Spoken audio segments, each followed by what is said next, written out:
When the fetus in my womb reached 5 months, I suddenly heard my daughter's thoughts. Mom, my sister is actually pinching my umbilical cord with her hand to survive. It hurts so much. After believing my elder daughter's words, I ate frantically, supplemented desperately, and even asked the doctor if there was any medicine to inhibit my younger daughter's growth.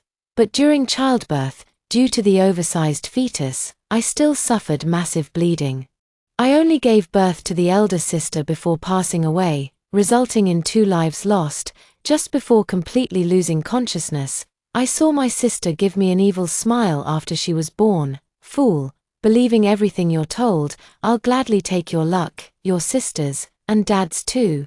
Only then did I realize that the sister I had risked my life to give birth to was actually born evil. When I opened my eyes again, I had returned to the first day I heard my sister's thoughts. Mom, it hurts so much. My sister is pinching my umbilical cord to get more nutrients. Hearing these words again, I finally emerged from the days of my rebirth. I've truly returned. In my past life, it was after hearing these words that I made a series of foolish decisions.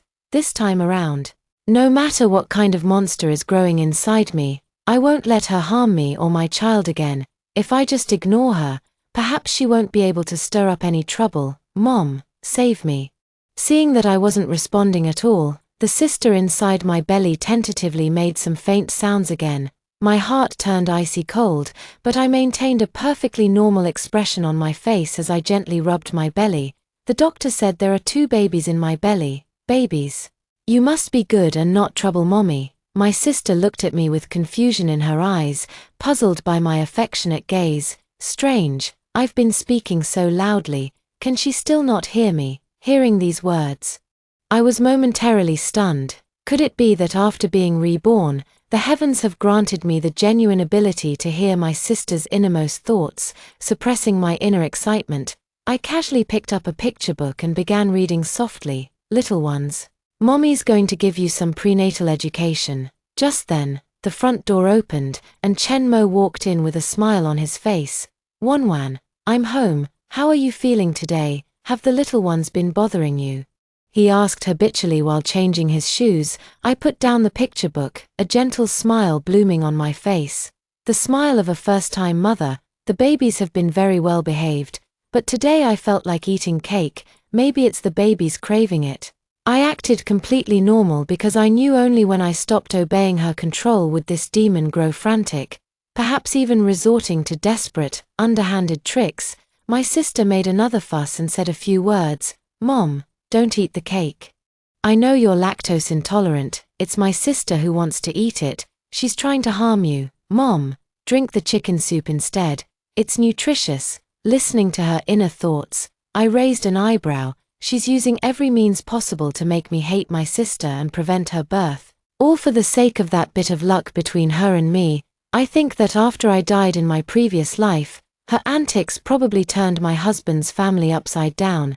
Chenmo came over, gave me a hug, and then gently touched my belly. All right, it's just cake, right? I'll go buy it for you right now. With a playful glint in my eyes, I took Chenmo's hand and coquettishly said, but I don't feel like eating cake now. I want the chicken soup you make with your own hands. Could you go make it for me right now? Whatever you say. Chenmo patted my head and turned to enter the kitchen. Mom, can you hear me talking? Mom, it's me, your older sister. Hearing me change my mind.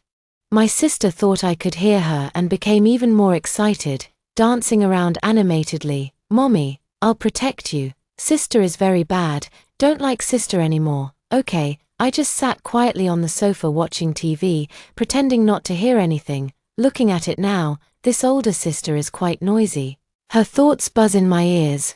Where's the genuine care for me? Strange, can this damn woman even hear me or not? After once again ignoring my sister's inner thoughts, she became furious and simply shut her mouth.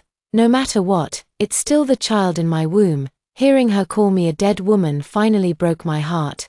Chenmo made me chicken soup. As I drank it, I praised his cooking skills. After finishing the meal, Chenmo sat with me on the sofa and habitually reached out to touch my belly. Just as his hand was about to touch my abdomen, a heart-wrenching cry suddenly exploded in my mind. Dad, Dad, can you hear me? Sister is bullying me. She's stealing my nutrients and kicking me. It hurts so much. Dad. Chen Mo's hand froze abruptly mid-air, his smile instantly solidifying into an expression of shock tinged with panic. He stared incredulously at my abdomen, then back at me, his voice carrying a barely perceptible tremor.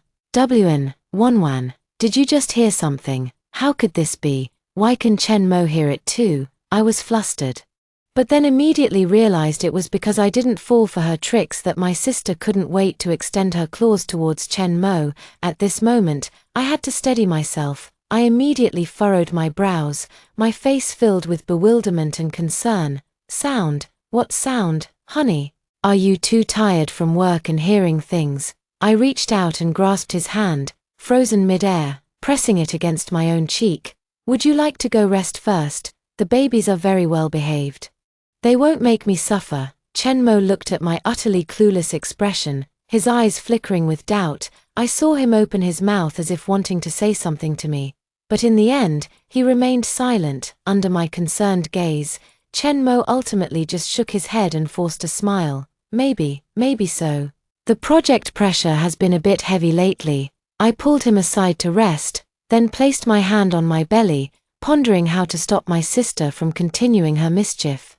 But fate had other plans. That very night, while I was still deep asleep, my sister began her performance. Daddy, save me. My little sister wants to monopolize Mommy and doesn't want me to be born. Why can't Mom hear me? Dad, you're the only one who can protect me now. I was startled awake by the voice, only to see Chen Mo tossing and turning beside me in the moonlight, breathing heavily. I knew it. He'd fallen for it after all. The next morning, Chen Mo's gaze at my stomach was indescribably complicated. I clutched my stomach, my face appropriately showing a look of unease. Honey, why are you looking at me like that? Did something happen to the kids? Chen Mo froze for a moment, then stammered in reply. No, nothing. Yes. Little sister has already started absorbing my hands and feet. Mom, Dad, I'm so scared. Big sister continues to spare no effort in slandering little sister. I just held my belly, looking at Chen Mo with complete understanding. Honey, don't I know you? You're feeling uneasy, aren't you? Should we go to the hospital today for another detailed checkup, just to ease your mind? This is the first step in the plan, with the most authoritative medical proof. No matter how much my sister tries to argue, a lie will always remain a lie. Chen Mo, already unsettled by that eerie voice, heard my suggestion and agreed almost without hesitation. When he looked at me, there was a hint of guilt in his eyes. Wanwan, don't blame me. It's my first time being a father, and my concern made me act rashly. At the hospital, Chen Mo accompanied me through the most thorough examinations. The doctor looked at the ultrasound and smiled as she told us, rest assured, both embryos are developing very well, with strong heartbeats. On the screen, two tiny figures nestled peacefully together. Chen Mo stared intently at the screen, still pressing anxiously for answers. Doctor, are both children's limbs fully developed? Are there any cases of underdevelopment? Before the doctor could respond, I furrowed my brows. Chen Mo, what do you mean? Do you think I'm carrying children with congenital disabilities? No, Wanwan, I'm just worried. Chen Mo softened his tone to coax me when he saw how angry I looked. The doctor spoke up at that moment. Don't worry, the children are all healthy. I sneered inwardly but clung to Chen Mo's arm with apparent dependence. Honey, I told you you were overthinking it. After returning home, before I could even catch my breath, my sister seemed to realize that today's events had worked against her. Dad, I'm so hungry. My little sister took all my nutrients. Can you ask Mom to eat more? Chen Mo was taken aback but still instructed the nanny with skepticism to prepare an exceptionally lavish dinner table. He picked up a greasy pig's trotter and placed it in my bowl. Wanwan, for the sake of the children, eat more. You're too thin. Looking at this glistening piece of meat, my stomach churned violently. In my past life, it was precisely by forcing myself to eat like this that I ended up overnourished, leading to a difficult birth due to an oversized fetus. But I didn't refuse. Instead, I gave Chen Mo a touched smile and then lowered my head, trying hard to swallow. Sure enough, after a few bites, intense morning sickness kicked in. I rushed to the bathroom, vomiting violently until I was dizzy and tears streamed down my face. Chen Mo, who had followed me in, looked at my pale and weak state and couldn't bear it. He gently patted my back to help me catch my breath. "Honey, I really can't eat such greasy food. Didn't the doctor say the babies are perfectly healthy?" Chen Mo looked at my disheveled state, and for the first time, a struggle appeared in his eyes. At night, I turned my back to Chen Mo, feeling the restless movements of the child in my belly, unwilling to settle. Her inner voice was no longer the feigned fragility but carried a sharp edge of frustration. "Mom, why won't you listen to me? Why won't you eat? Do you want to starve me to death? Or perhaps, you can actually hear me?" Her words startled me greatly, but I merely pretended to shift uncomfortably due to pregnancy, eventually falling asleep to the sound of her incessant murmuring. After that, I hadn't heard any movement from her for a long time and thought she had abandoned such sinister thoughts. However, as my due date approached, I felt inexplicably uneasy, but Chen Mo stayed by my side the whole time, offering me much comfort and encouragement. I thought everything would proceed peacefully until I gave birth. But on the day Chen Mo returned from work, she started causing trouble again. "Daddy, today at home, Mommy was hugging and cuddling with an uncle.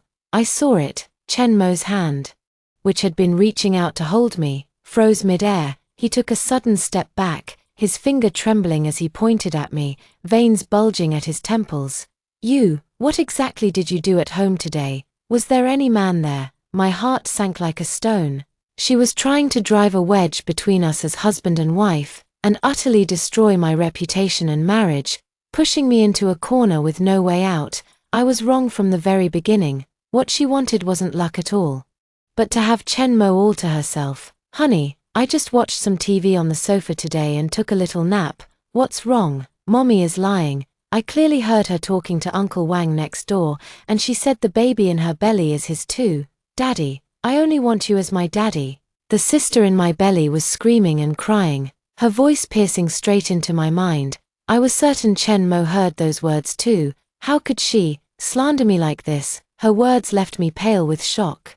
But who would have thought Chen Mo would interpret it as the expression of someone caught cheating? "Su Wanwan, are you even human, making me the fool guy? Have you no shame?" "Honey, I didn't." I tried to explain myself, but in his fury, he shoved me to the ground. I felt a sudden warmth beneath me, and only then did I realize what was happening as I clutched my stomach. My baby, my baby." The rage on Chen Mo's face froze instantly when he saw the glaring red stain beneath me. Quickly replaced by panic, he frantically dialed for an ambulance, but even as we waited for it to arrive, my sister's inner voice still wouldn't stop. "Daddy, please don't abandon me. I'm your biological daughter. I'll be very obedient. Mom only likes my younger sister. She doesn't like me." I could tell that with every word she spoke, Chen Mo's expression grew colder, but I kept my eyes closed, sweat and tears mingling on my face, offering no further defense. Because I knew I needed a safe delivery to bring the 2 children in my womb into this world, especially that demon. I had to see her leave my body with my own eyes before I could begin my revenge. As the ambulance arrived, I was immediately wheeled into the delivery room. Chen Mo's push had sent me into premature labor. In the delivery room, I screamed myself hoarse, yet despite the doctor's encouragement, my vision remained blurred. It hurt, so unbearably much, at this very moment.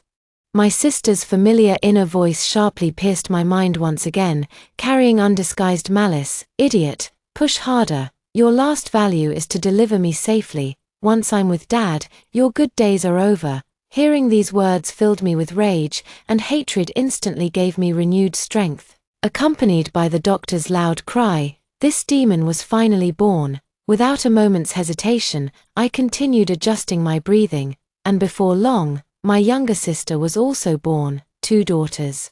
Both very healthy. The nurse brought the cleaned-up baby to show me. At that very moment, my exhausted self on the delivery bed and Chen Mo, who had just rushed to the delivery room door with the joy and complex emotions of first-time fatherhood, both clearly saw a fleeting smile appear on that demon's face.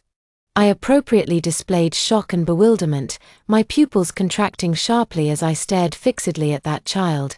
Chen Mo seemed as if struck by lightning, staggering back a step with trembling fingers pointing at the baby in the nurse's arms, his face deathly pale. She just smiled. New father. Newborns can only cry. The nurse placed both babies into incubators, then cleaned me up and moved me to the ward, offering us a reassuring smile. Was I too nervous and saw it wrong? Chen Mo couldn't suppress his astonishment even as he walked into the hospital room, his voice trembling. Nurse, can I request a paternity test with the children? The nurse's smile froze instantly. She looked at me helplessly, then turned her gaze to Chen Mo, whose face was deathly pale but whose eyes held an unusually firm resolve. We understand how you feel, sir, but the paternity test, I demand it. Chen Mo abruptly cut her off, his voice rising uncontrollably with emotion. I need to confirm it right now. I lay on the hospital bed, weakly propping myself up as tears slid down my cheeks at just the right moment.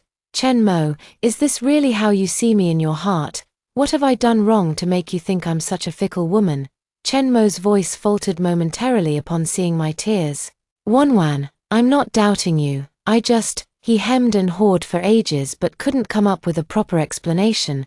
I sighed and closed my eyes, refusing to look at him. In the end, under Chen Mo's strong insistence, even bordering on hysterical threats, the hospital reluctantly agreed to expedite 2 paternity tests.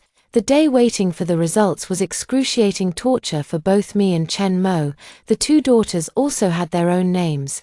The demon was called Chen Wei, and the younger sister was named Chen Yuan. I was disheartened by Chen Mo's distrust and never treated him kindly, so he had no choice but to turn his attention to caring for the children. Yet Chen Wei's inner voice did not cease. Instead, it grew clearer and more cunning. Whenever Chen Mo approached her, she would always seize the moment to let out cries of distress. Daddy, don't you like Weiwei anymore? Weiwei said something wrong and got so scared. Daddy works too hard. When Weiwei grows up she'll be filial to Daddy too. Every time Chen Mo heard her inner thoughts, he would momentarily space out, and I could see the struggle on his face growing more intense. Finally, the paternity test results came out, and Chen Mo practically snatched the report to read it immediately. The report revealed that Chen Wei and Chen Yuan are both Chen Mo's biological daughters.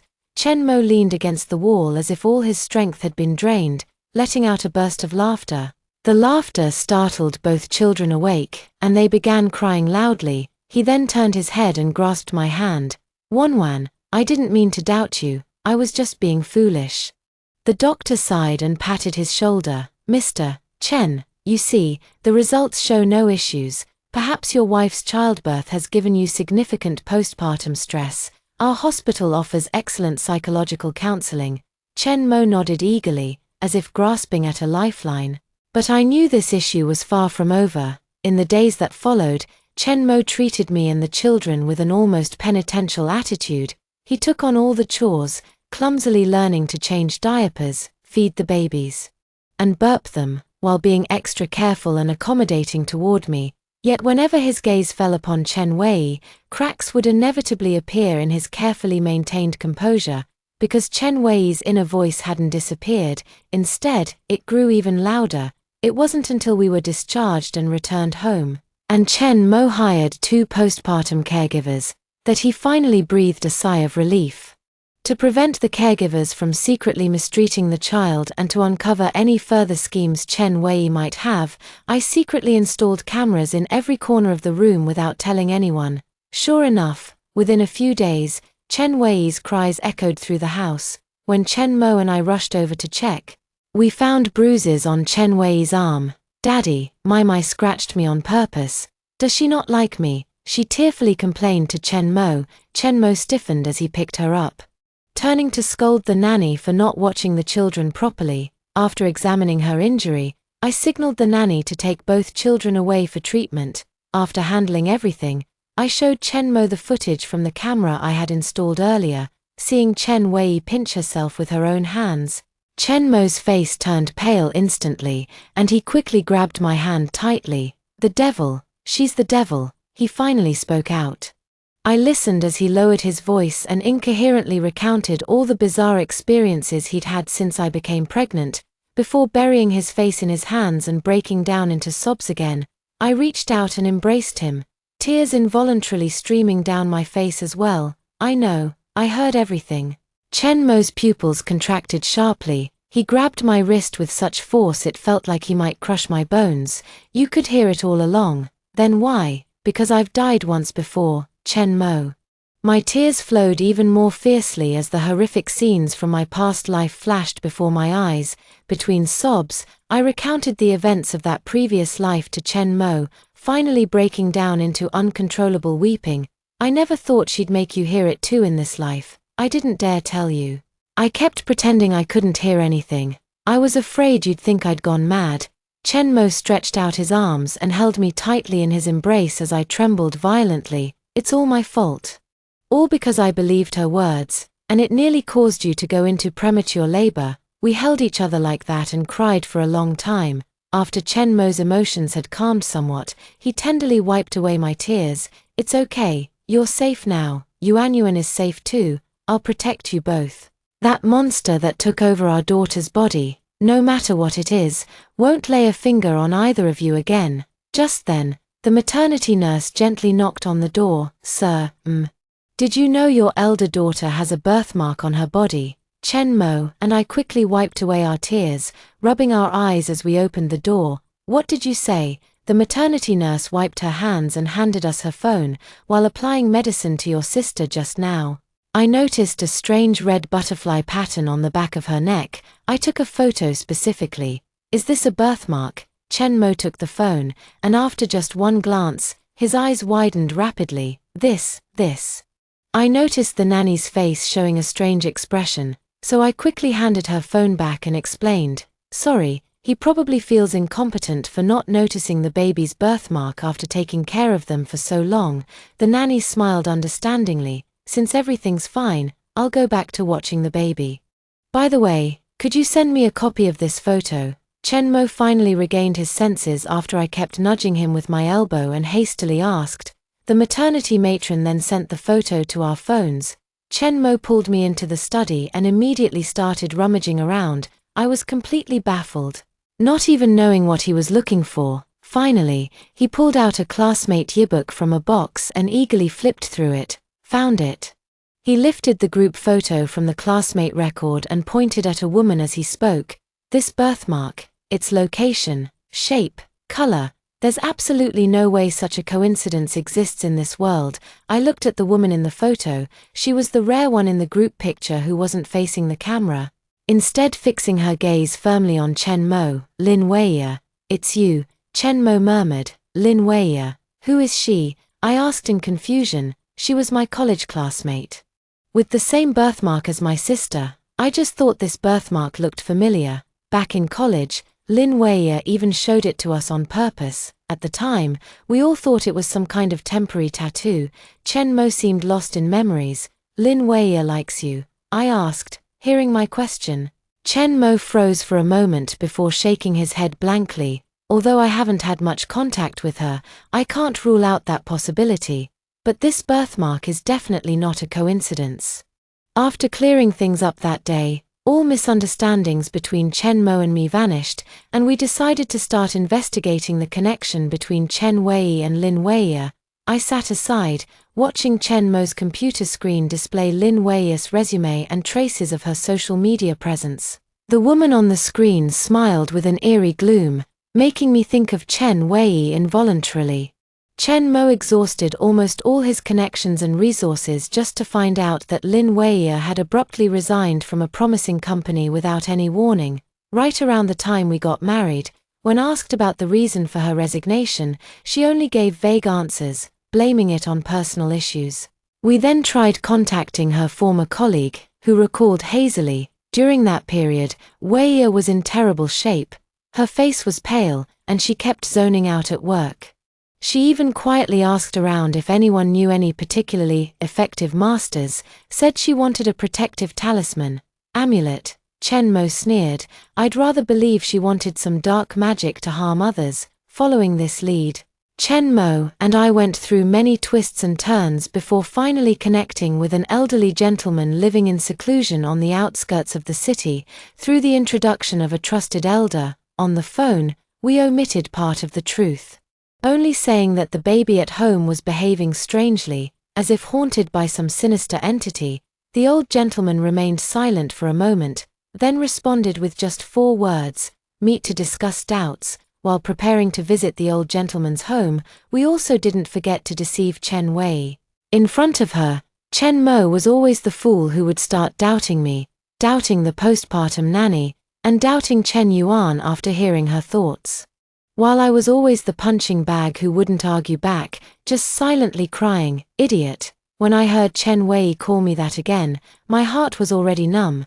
But whenever I helped the nanny take care of the baby, I couldn't help but notice that even when Chen Wei was asleep, the slightest happy laugh from Chen Yuan would make her frown deeply. I subtly teased Chen Yuan again, only to see her laugh even more joyfully, her little legs kicking up, almost simultaneously. Chen Wei, who had been sleeping with her eyes closed, suddenly opened them. Her gaze lacked the innocence of a baby, filled only with icy anger, and even some unease and agitation. I think I might have discovered something. At the same time, Chen Mo had also made all the preparations.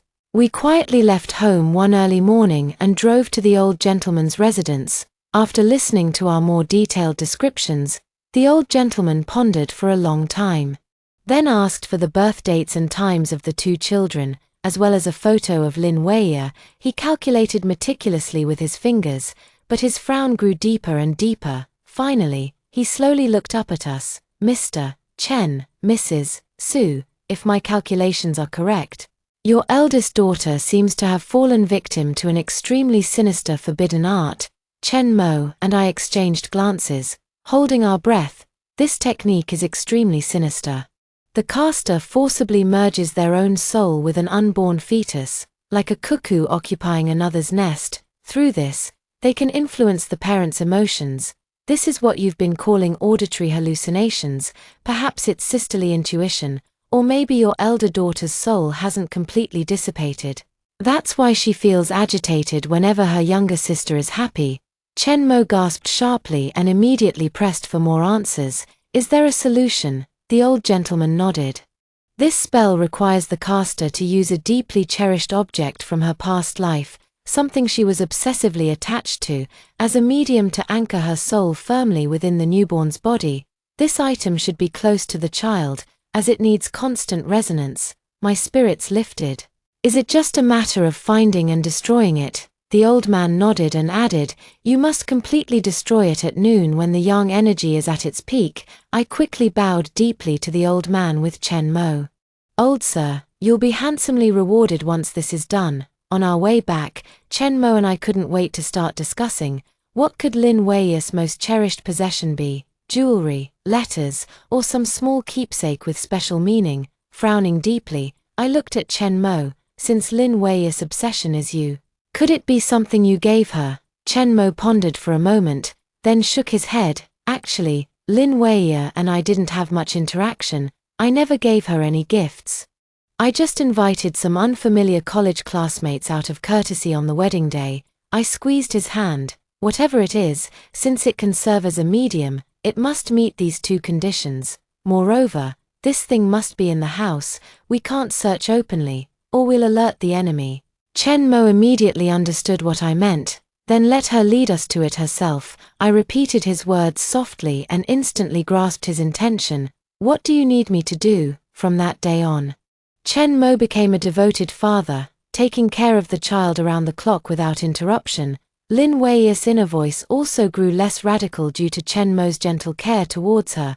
That day, I casually asked Chen Mo in front of her, pretending it was unintentional, "Honey, there's too much of your old stuff in the study. Why don't we clean it out and throw it away to make a playroom for the kids?" Chen Mo frowned and was about to nod when Lin Weiya's inner voice startled him. "No, absolutely not." Chen Wei let out a loud scream. But then, as if realizing something, she murmured softly, "The study is full of Dad's memories. How can we throw them away?" Chen Mo and I exchanged glances. It seems the issue lies with Chen Mo's old belongings. Pretending to be startled by Lin Weiya's inner thoughts, Chen Mo placed her directly in the crib and spoke to me. I'll think about it." Displeased, I threw a box onto the living room floor and scolded Chen Mo. Why haven't you thrown away all this space-taking junk? Is there some memory with another woman attached to it? Chen Mo was taken aback by my scolding, scratching his head and stammering in response. I took the opportunity to glance at Lin Weiya and noticed she didn't have much of a reaction. So I signaled Chen Mo with my eyes. "No, let's sort it out today." While the children were all in their cribs, we quickly packed up several large boxes. When we realized Lin Weiya wasn't asleep and was even paying attention to our movements, we knew our gamble had paid off. Chen Mo crouched down and began rummaging through the items in the cardboard box, just some old books and a few photo albums, things like that. I also crouched beside him, sifting through the items with my hands. Keep the photo albums and such, but these books and test papers are useless. We might as well sell them to the scrap collector later. Chen Mo's searching hand paused, and I knew he had found something, quickly moving closer to look. "Is this yours? It's not some keepsake from an ex-girlfriend, is it?" I looked at him with dissatisfaction. How could it be?" Chen Mo pretended to be greatly surprised, examining the object in his hand. "This music box. I really don't know who sent it. Maybe we should just throw it away too." As these words were spoken, both Chen Mo and I involuntarily turned our gaze toward the child housing Lin Weiya's soul. We saw her tiny body convulse violently, her face turning crimson as her cries grew increasingly louder, carrying an almost hysterical intensity. Chen Mo and I exchanged a knowing glance, and he immediately stepped forward to comfort Lin Weiya with a hug. There, why the sudden tears? Are you hungry, Wanwan? Leave the things aside for now, it's getting late, and the children are more important." I responded with an okay, but quietly tucked away the music box. Time waits for no one. If we don't act quickly, who knows what other heinous acts Lin Weiya might commit. After consulting the elderly gentleman over the phone, we decided to take advantage of the children's nap time to smash the music box in front of her and burn it to ashes. The room was arranged perfectly according to the elderly gentleman's instructions. I held Chen Yuan tightly in my arms to prevent Lin Weiya from suddenly going berserk and harming her. Chen Mo stood at the center of the room, his face extremely grave. Last night, we had asked the nanny to stay up late and take the two children out to play, exhausting all their energy. They were now fast asleep. Chen Mo took a deep breath and raised the music box, ready to smash it onto the ground. No, at that moment, a sharp, distorted scream, utterly unlike that of a baby, pierced the air. The child in the crib contorted in agony, mouth stretched open to an unnatural width, as Lin Weiya's voice, filled with malice, echoed throughout the room. "Chen Mo, you can't do this. I love you so much. From the moment I first saw you in college, I fell in love with you. What makes Su Wanwan so special? What does she have that I don't? I endured this weak body just to be with you forever, even becoming your daughter. Why are you treating me like this?" she screamed hysterically, even separating herself from her physical form, leaving only a swirling mass of dark energy visible to us. "Look at me, Chen Mo, only I truly love you. Put down that box, and let's be together forever, okay?" These words sent chills down my spine, and I tightened my grip on Chen Yuan even more. Chen Mo's expression remained unchanged, his eyes devoid of hesitation, filled only with deep disgust. "Your love makes me utterly sick." Without any hesitation, he placed the music box into a prepared metal bucket and smashed it to pieces with a hammer. The delicate wooden box shattered instantly. Lin Weiya let out a reluctant scream, but after Chen Mo lit it with a match, her figure quickly faded and then dissipated in the midday sunlight. Only after witnessing this scene did I finally breathe a sigh of relief. The earlier confrontation had been so tense that my entire body was rigid, drenched in cold sweat. Chen Mo hurried over to embrace me, and we both turned to glance at the crib once more. Chen Wei collapsed limply onto the bed, her eyes tightly shut, her face pale, her chest rose and fell slightly, as if she had fallen asleep. Just like her sister, she was now nothing more than an ordinary baby. I leaned against Chen Mo's embrace, holding Chen Yuan in my arms, and could clearly hear the thunderous beating of both our hearts. With trembling hands, I set Chen Yuan down and went to check on Chen Wei's condition. Her birthmark disappeared. "Honey, our child has returned." Chen Mo held my hand and let out a long sigh of relief. Yes, we will raise them well. A year later, Chen Mo and I sat side by side on a picnic blanket, watching our two daughters crawl around with gentle smiles. This past year has been good to us. Chen Mo kept getting promotions and raises, while the studio under my management continued to be profitable. Naturally, we've poured all our love into raising our two girls. Watching them babble their first words, it's as if the shadow that once loomed over our family never existed at all. Truth be told, I know Chen Mo still looked into Lin Wei's whereabouts privately, but she had taken her own life long before our wedding, her soul completely dissipated. No possibility of causing any more trouble, still uneasy, he changed the children's names, wishing only for them to live the rest of their lives safely and happily. The sunlight outlined the figures of the two children. I leaned my head against Chen Mo's chest, letting him tighten his arms around me. It's all over. The sun was shining brightly, and the years were peaceful. That concludes the first story. Stay tuned for even more exciting stories coming up.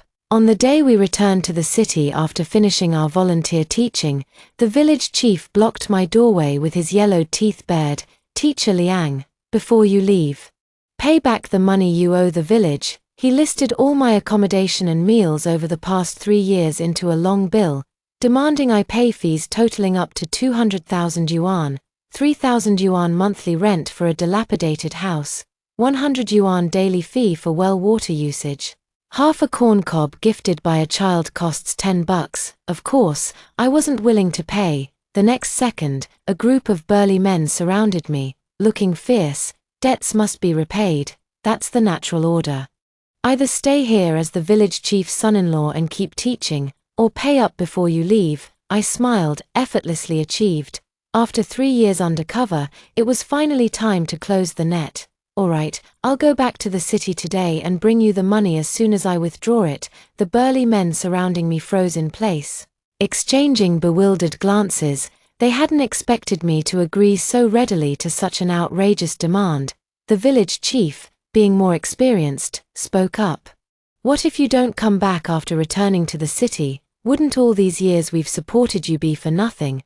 I had come here 3 years ago as a volunteer teacher. Over these 3 years, I wouldn't say I've poured my heart and soul into it, but I've certainly been diligent and conscientious. I've exerted all my efforts to elevate a village where the highest education level was elementary school, ensuring that every child with normal intelligence had the opportunity to complete 9 years of compulsory education. Some children have even been admitted to high schools in the county. Now, with just a few words from the village chief, it's as if they've been supporting me for free these 3 years. And I'm the one who owes them, but I didn't dwell on it too much. I came here with more important purposes in mind, and I can't let such trivial matters delay my major plans. Then what do you suggest? I'll follow your lead. My suggestion, if you ask me, you have no choice but to stay in our village and become my live-in son-in-law. The village chief spoke bluntly, his tone brooking no argument. However, the several burly men around all frowned deeply. 200,000 yuan was an astronomical figure for this impoverished small mountain village. Even if divided equally among every household, it would amount to several years' worth of their hard-earned harvests. Now, just because the village chief wanted to marry off his daughter, they were supposed to give up extorting me. Of course they were unwilling. The men exchanged glances. "Chief, it's only natural that Teacher Liang doesn't fancy your silly daughter. Young folks these days believe in free love.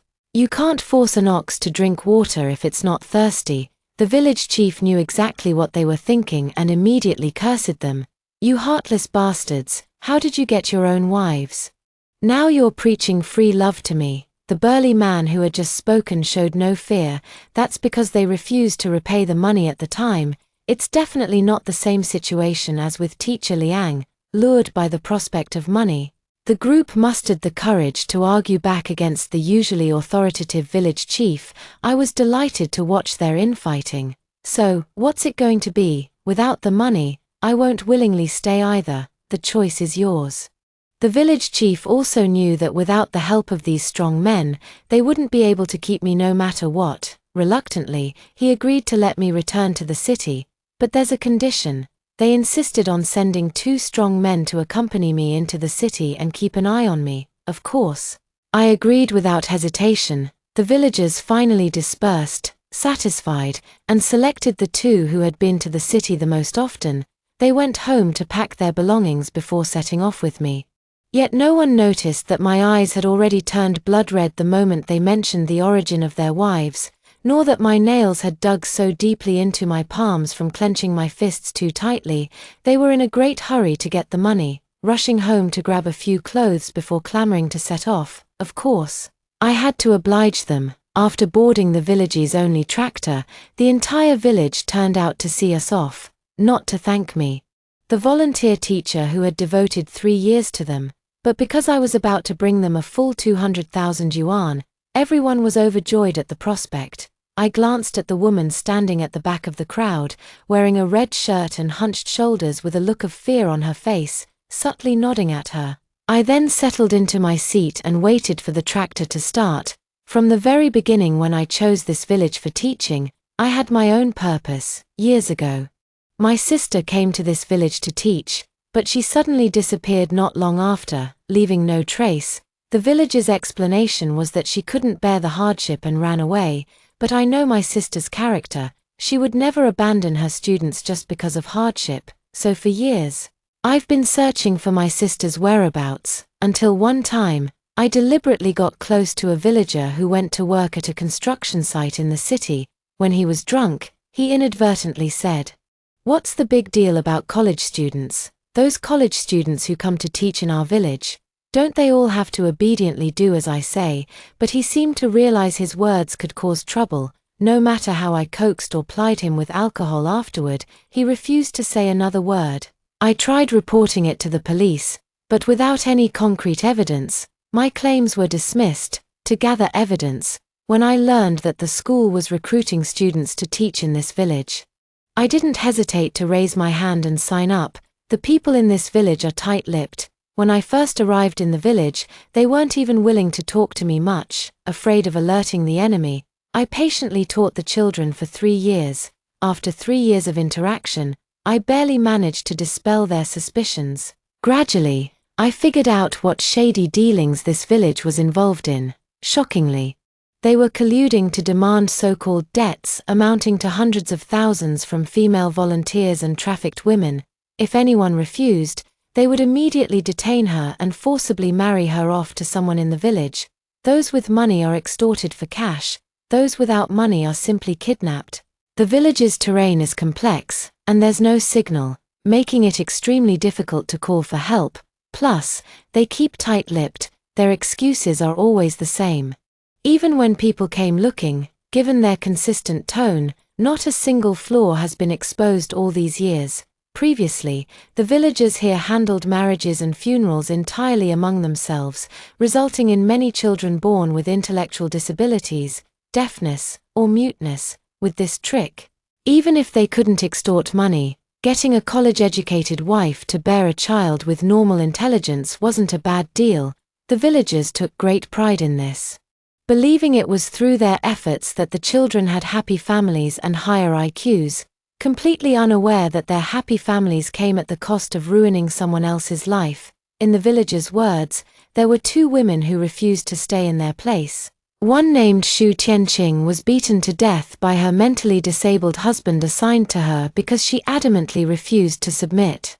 Another named Li Ruru set fire to her house to escape in the chaos, all for the chance to return home. That Xu Tianqing who was beaten to death, she was my sister. We each took our parents' surnames, one from our father, one from our mother, so when those villagers cursed Xu Tianqing to her face, calling her a disgraceful woman who deserved to die, they had no idea her own younger brother was standing right there.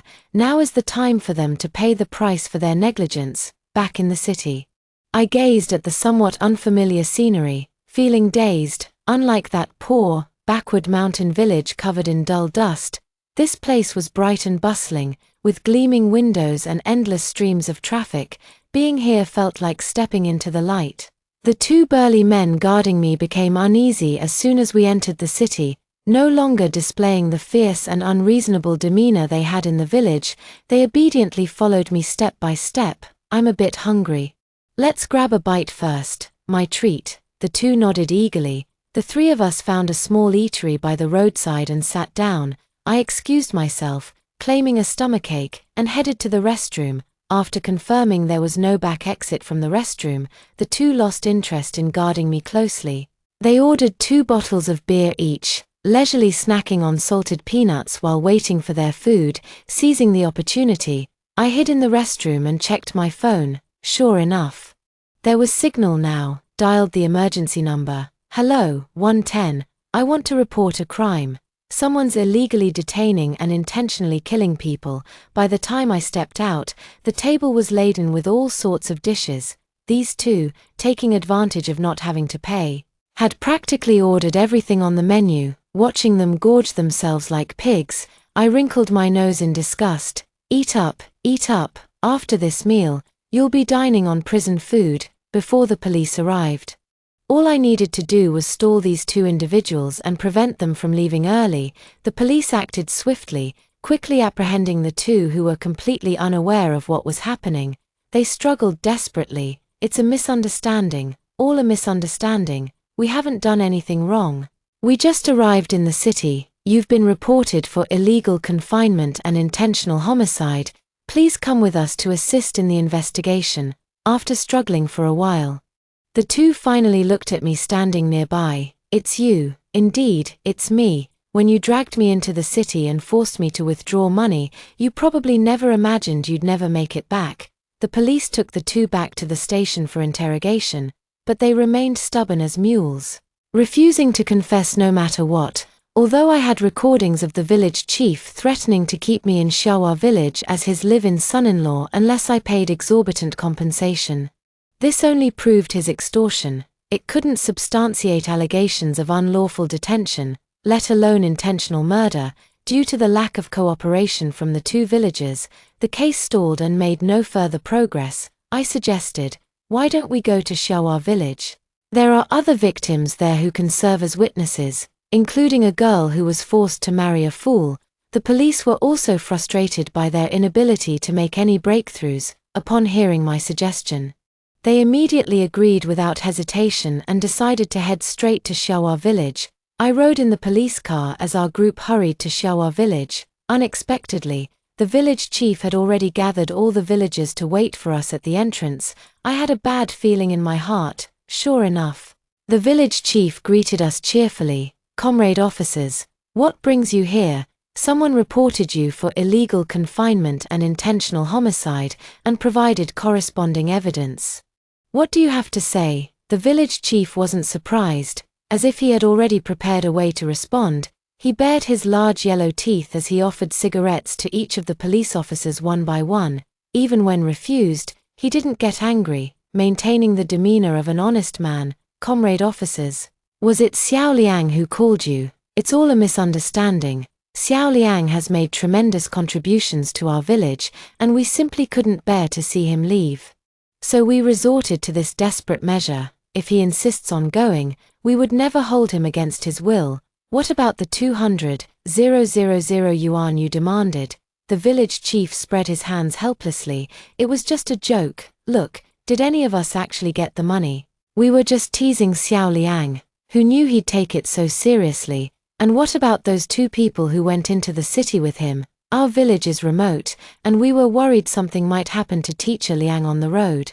So we specifically had someone follow her. We meant no harm, only good intentions. The village chief smiled like an old fox.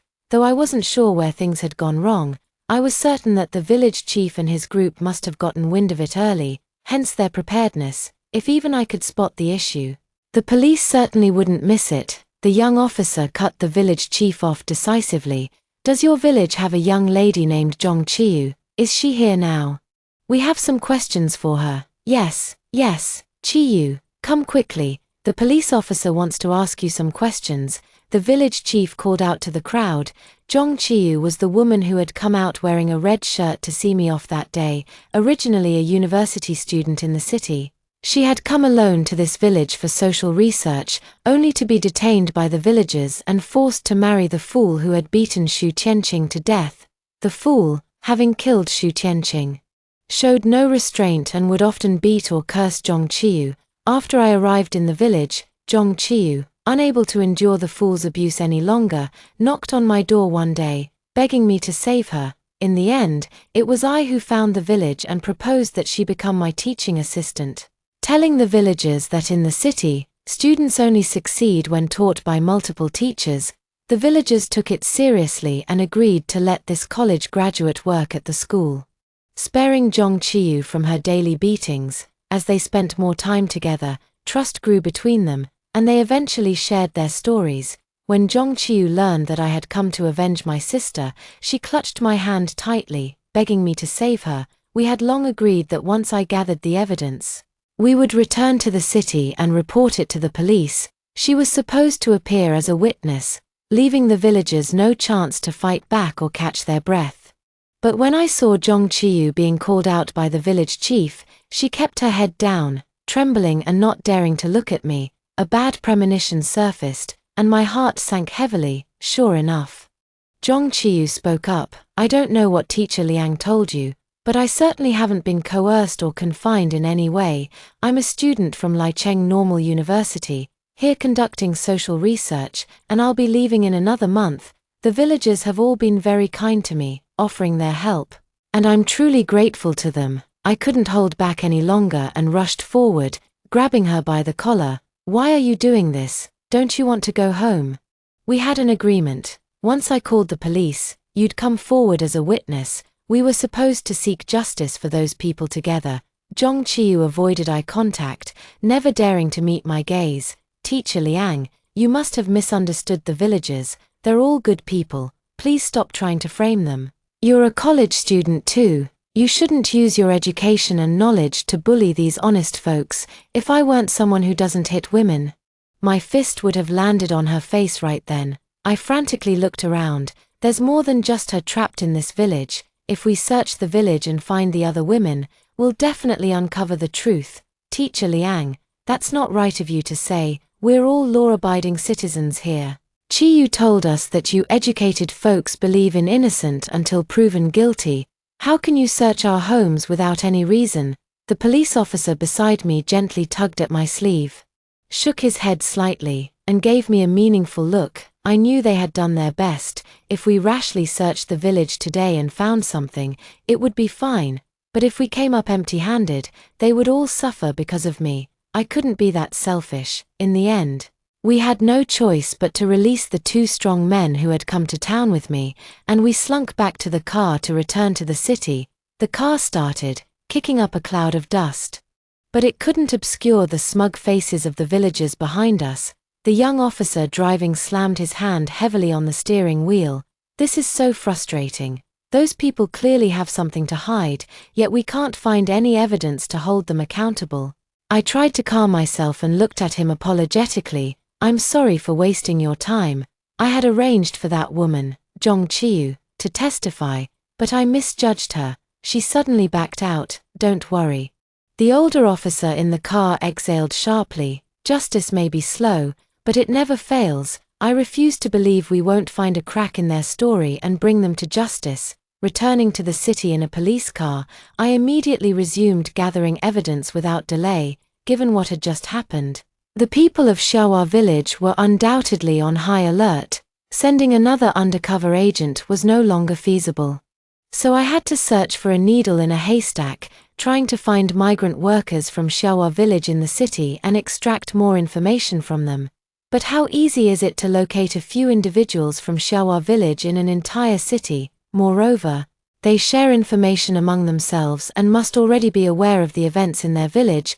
They would never easily trust a stranger or reveal their dark secrets. Left with no other options, I resorted to posting on various social media platforms, offering rewards for any information about migrant workers from Xiaohua village. At present, I don't have concrete evidence, so I can't directly accuse them of killing my sister.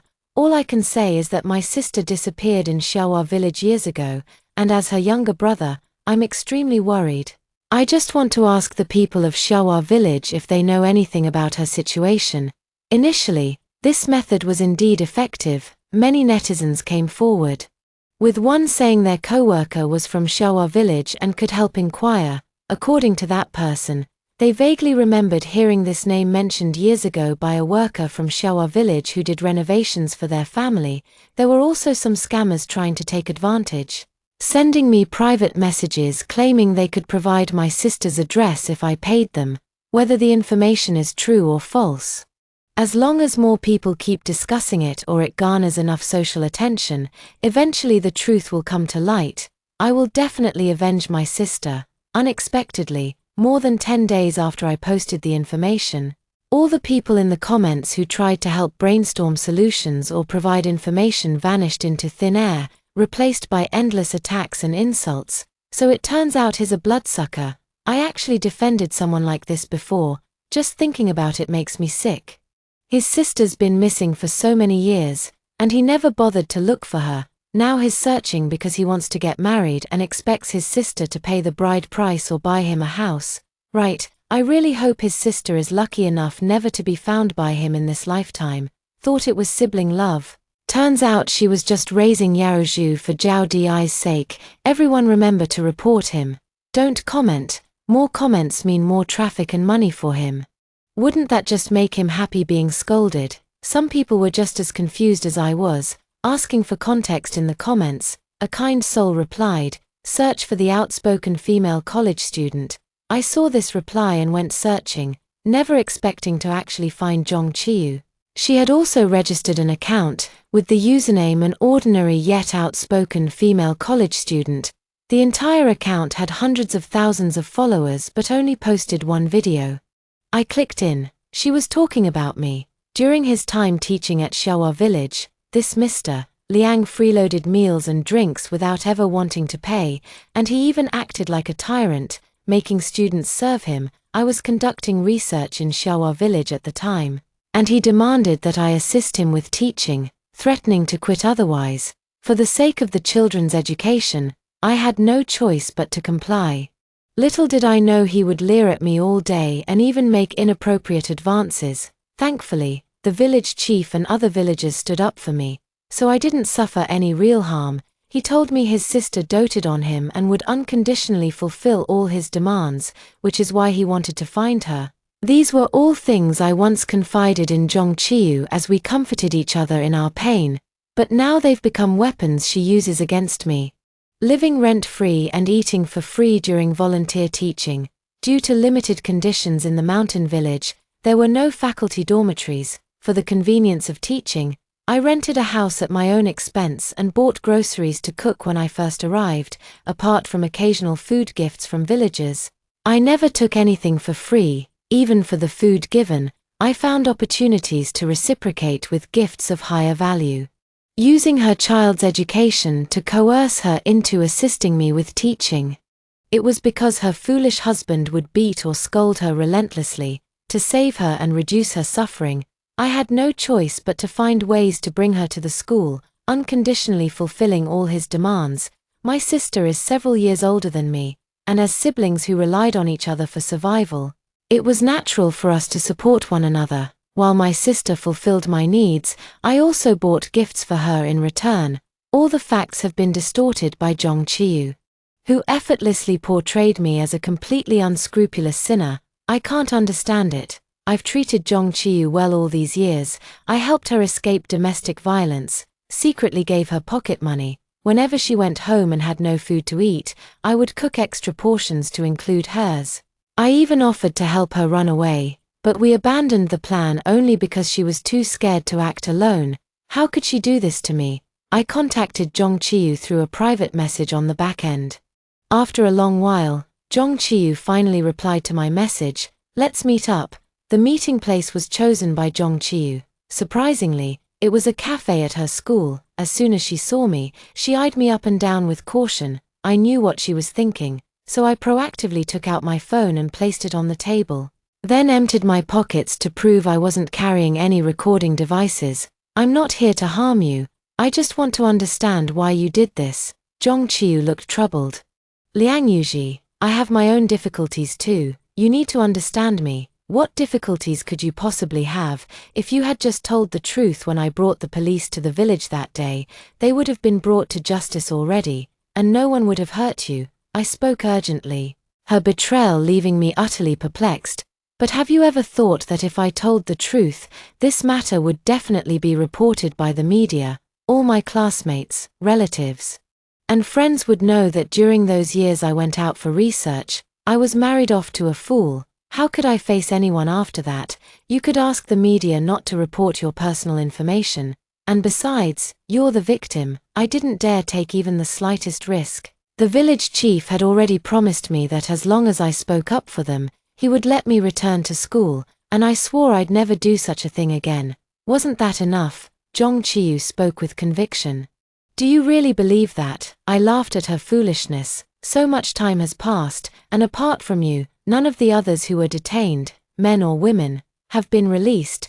Do you think they all willingly stayed in that wretched place to be treated like animals? Zhong Qiyu was left speechless. And it took her a while to muster any semblance of defiance. You're just spouting high-sounding words. Don't think I don't know. You couldn't care less about others' lives. You're only doing this for your sister. So what if I am? I'm doing it for my sister. But I'm also doing it for all those poor souls victimized by those scum. I'm trying every possible way to save them. While you're aiding and abetting evil, Zhong Qiyu remained stubbornly unrepentant. You're just exploiting your position as a teacher to coerce me into helping you, offering me measly little favors in exchange for sacrificing my reputation to seek justice for your sister, whose bones have long since rotted away. How are you any different from those villagers?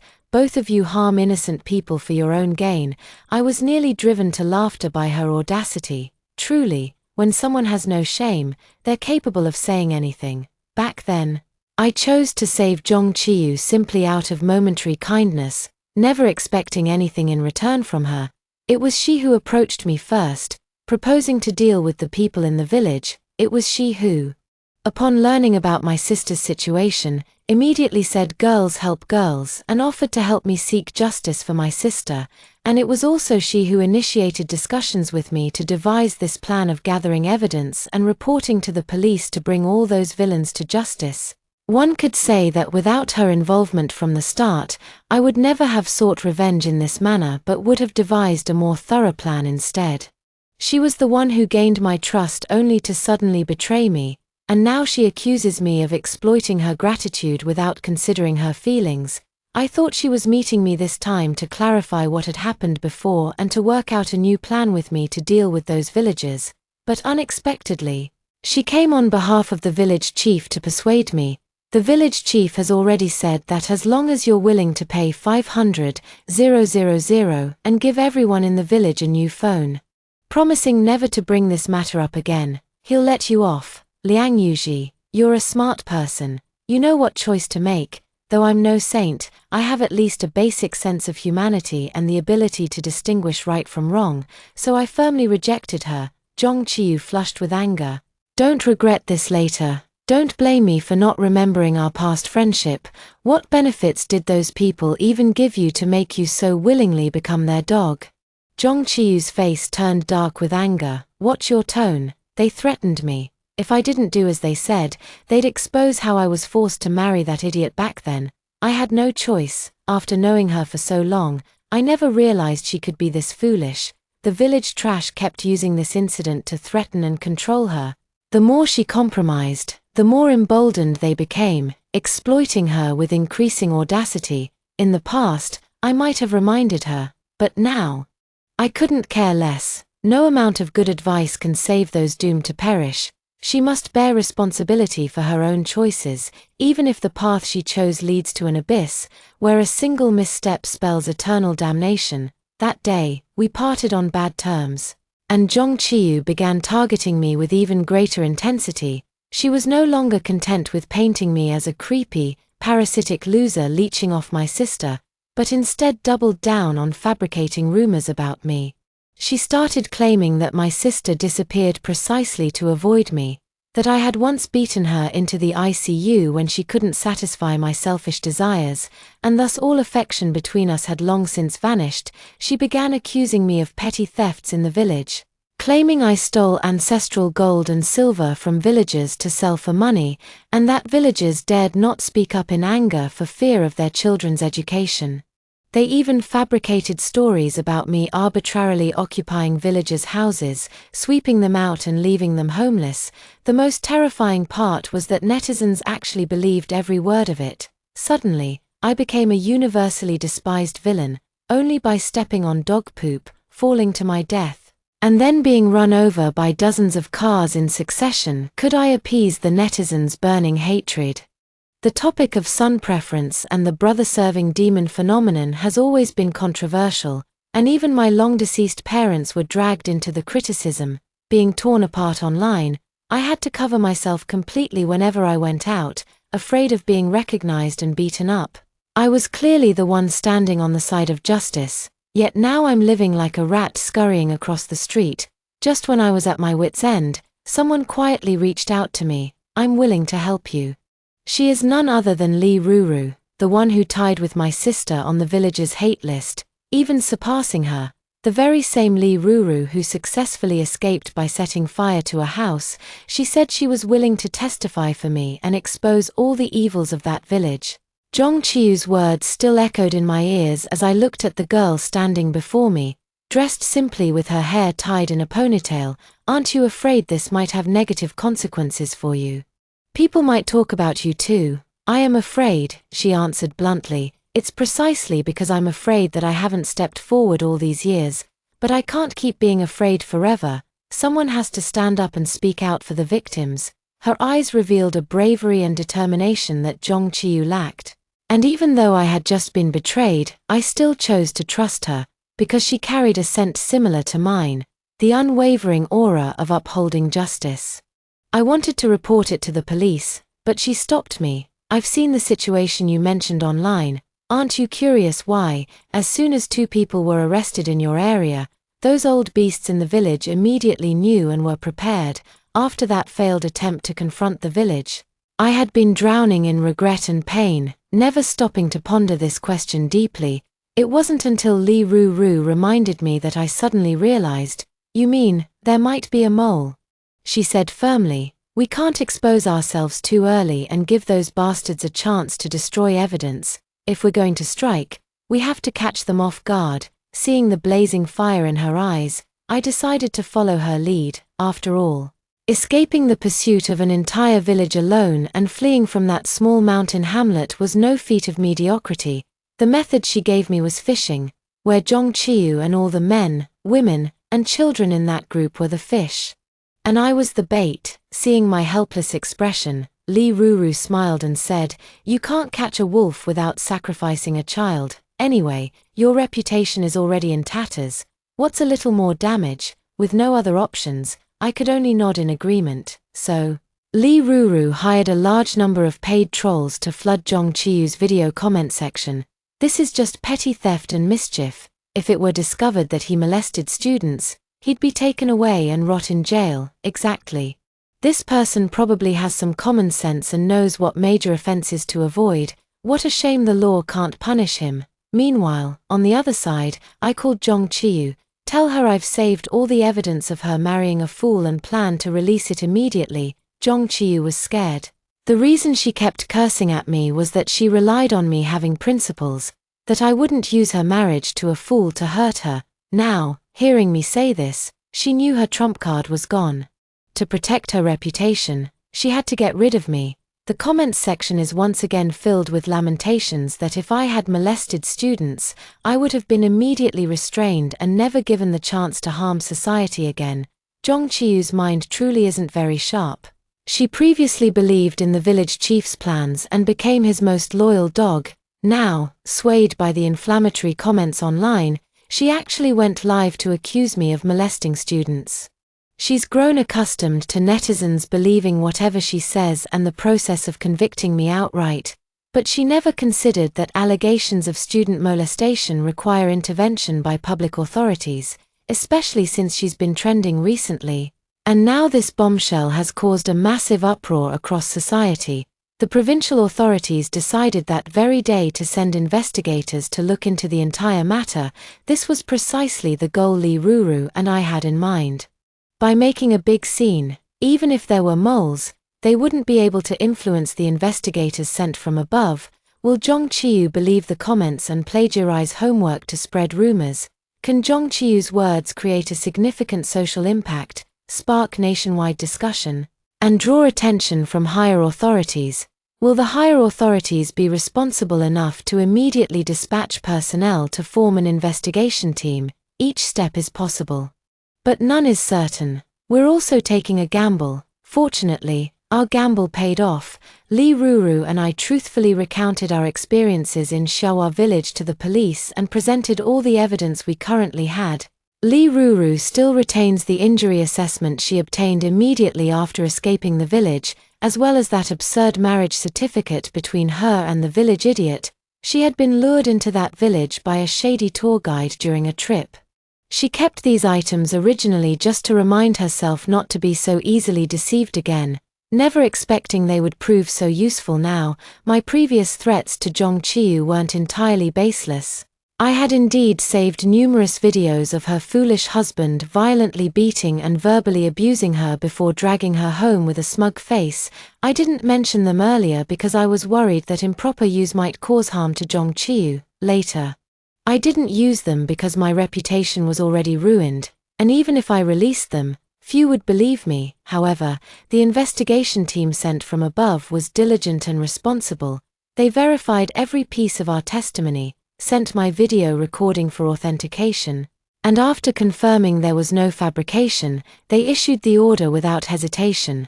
Wait, I still have something to say. The leader showed not a hint of impatience and said earnestly, "Comrade, go ahead." I truthfully recounted my previous experience of reporting to the police and also added the speculation between Li Ruru and me. We suspect there might be an insider tipping off the people in that village. The leader of the investigation team wore a serious expression, then smiled slightly and said it was no big deal, just look into it. Several days later, our group once again boarded police cars heading to Xiaohua village. To maintain confidentiality, each member of the investigation team, along with me and Li Ruru, were seated separately in different vehicles to prevent them from exchanging information. The driver of the car I'm sitting in is still that young policeman I met last time. He said excitedly, "Great, I knew these people were up to no good. I hope we can bring them to justice this time." "We will," I responded solemnly, answering him and also cheering myself on. Upon arriving at the village, as expected, the village chief was once again leading a group of people waiting at the entrance. Their faces were filled with smugness, likely thinking they had made ample preparations. What a pity. This time, however, they were swiftly apprehended. After the investigation team conducted their checks, they had long since identified the mole. Once the village chief's distant nephew was arrested, it didn't take long for him to spill everything like beans pouring out of a bamboo tube. Over the years, a portion of the extorted money in the village ended up in his pocket. It was also with his help in covering things up that allowed the village to act so recklessly. The mole has been uncovered and has already confessed to his crimes truthfully. The criminal activities of the entire village are clear-cut. This time, just proceed with the investigation according to the law. The investigation team, armed with a search warrant, forcefully restrained all the protesting villagers and proceeded to search the village. Soon, women bound by chains were found in more than 10 households. Among the victims was also a man. They were all unfortunate individuals who had been deceived and detained. Now, they are finally saved. In the cellar of the fool who killed my sister, the police unearthed a corpse, its flesh entirely rotted away, leaving only loose bones lying beneath the soil. The skull was shattered and deformed, and the limbs bore fractures of varying severity. Even the officers accompanying me couldn't bear to look, sighing heavily, let alone me. That battered white skeleton was my own sister, who grew up with me sharing the same parents. Stumbling forward, I knelt before the skeletal remains and kowtowed heavily 3 times. "I'm sorry, sister, your brother came too late and let you suffer unjustly, this time." The village chief thought he had everything under control, but was caught completely off guard. Nearly everyone in the village was taken away by the police for investigation. These people were exceptionally arrogant towards me back then. But now they've all wilted after being collectively taken into the interrogation room. The police officer who previously helped them relay messages has now been exposed, leaving them completely without hope, in a bid to reduce their sentences and gain merit. They're scrambling to expose and accuse each other. The police quickly issued a notice, clearly explaining the details of the case. The village chief and other principal offenders were all sentenced to death. The remaining individuals were also sentenced to life imprisonment or fixed-term sentences. With the minimum being 15 years, they will spend the rest of their lives behind bars. The privacy of the victims has been protected to the greatest extent possible. All media outlets unanimously pixelated the information of all victims, while for the perpetrators, the blurring was so minimal it looked like adding a beauty mark over their eyes. There was only one exception left uncensored, and that was Jong Chiu. The reason she was exposed wasn't because she had once married a fool, but because after getting caught in the rain herself, she wanted to tear apart everyone else's umbrellas. Now the law has restored justice to me. While she has become the new public enemy, what surprised me was that after enduring the frenzied attacks from keyboard warriors, she actually chose to drop out of school and return to that small mountain village that had once confined her. The man who killed my sister, Jong Chiu's husband, was exempt from punishment because he was mentally unstable. Jong Chiu actually went back to him. To be honest, I'm tormented by the fact that the murderer escaped punishment. I wish I could kill that man myself. For this, I agonized and struggled for a long time, but soon the news came. Jong Chiu did it for me. She killed that man, then she set a raging fire throughout the village. She burned herself, and all those unpunished accomplices in the village, to ashes. So this was her true purpose for going back. That's fine too. At last, my heart found peace. Upon seeing the news report, I brought a bouquet of white chrysanthemums to my sister's grave that day. Sister, rest in peace. The vengeance has finally been served. The white chrysanthemums swayed as a gentle breeze brushed past the hem of my clothes. It felt like my sister's sigh.